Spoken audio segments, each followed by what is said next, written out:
بنا دیا اور یہ زہر کا قطرہ قطرہ دوائی کا ڈال رہا ہے اور بندے کی ٹریٹمنٹ چل رہی ہے۔ اب اس تکلیف میں یہ بندہ اس وقت تک رہے گا جب تک قیامت قائم نہیں ہو جاتی۔ پھر قیامت کے دن اللہ کے سامنے پیش ہوگا، اللہ تعالیٰ اس سے کویسچن پوچھیں گے، اس کے نامہ اعمال کو دیکھیں گے، پھر حکم دیں گے کہ اس بندے کو جہنم میں لے کے جاؤ، اور جہنم کے مختلف درجات ہیں۔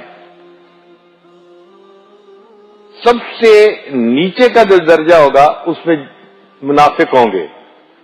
قرآن مجید نے بتا دیا ان المنافقین فی الدرک الاسفل من النار، آگ کے سب سے نیچے کے حصے میں منافق لوگ ہوں گے، اور سب سے اوپر کے حصے میں گنہگار ایمان والے ہوں گے۔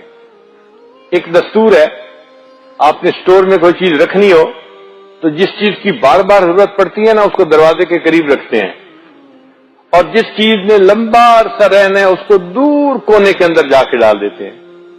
تو منافقین کو بھی نیچے والے درجے میں ڈالیں گے، انہوں نے تو نکلنا ہے ہی نہیں، اور جو گنہگار مومن ہیں ان کو جلدی نکالنا ہے، ان کو دروازے کے قریب اوپر کے درجے میں رکھیں گے۔ ہر ہاسپٹل میں ایک یونیفارم ہوتی ہے، امیر ہو وزیر ہو، جب ہاسپٹلائز ہوتا ہے تو اس کو اپنے لباس فاخرہ کو اتار کر وہ یونیفارم پہنی پڑتی ہے۔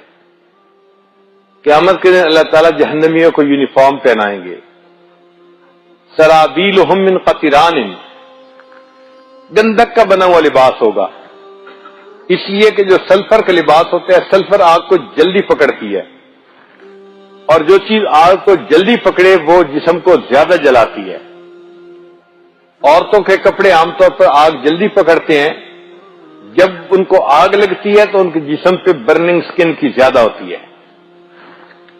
اس جہنمی کو بھی یونیفارم پہنا دی جائے گی، مگر یہ عام کپڑا نہیں ہوگا، یہ گندک کا بنا لباس ہوگا۔ فقہا نے لکھا ہے اگر کسی گلی میں ایک گدھا مرا پڑا ہو تو اتنی بو ہوتی ہے کہ قریب سے بندہ گزر نہیں سکتا بدبو کی وجہ سے۔ ایک جانور کی اگر لاش گل سڑ جائے تو اتنی بو ہوتی ہے، جہنمی کے کپڑوں میں کتنی بدبو ہوگی۔ ساری دنیا کے انسان